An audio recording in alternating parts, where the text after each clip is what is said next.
ही powder जी आहे ही दूधजन्य powder नाही, ही बनलेली आहे जनावरांच्या चरबीपासून. त्याचं प्रूफ म्हणजे त्या आळ्या फक्त आणि फक्त हाडकांमध्ये होतात, मांसामध्ये होतात, दुसऱ्या कशातच होत नाही.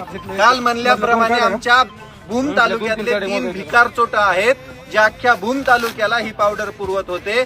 त्यांची नावं आणि त्यांचे पुरावे अगदी फोटो सहित प्रसारित करणार आहे. पण ही जी पावडर कोणी टाकली आहे, पोलिसांचं कर्तव्य ते 100% पार पाडणार. FIR दाखल होतोच आहे. याच्यामध्ये जे कोणी आरोपी आहेत ते सुटले नाहीत पाहिजेत, कारण की हे वर्षानुवर्ष सर्वसामान्य माणसाच्या आरोग्यासोबत खेळायचं काम आहे.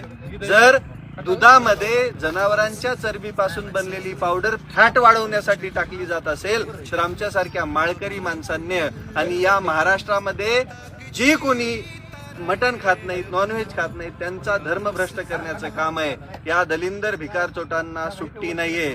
ज्याने कोणी हे कृत्य केले असेल आणि जे आतापर्यंत दुधामध्ये भेसळ करायचं काम करत असतील त्या प्रत्येकाला एक्सपोज करायचं काम आम्ही करणार आहोत. याच्यामध्ये FDA सोबत महाराष्ट्र पोलीस कारवाई करतच आहेत. लवकर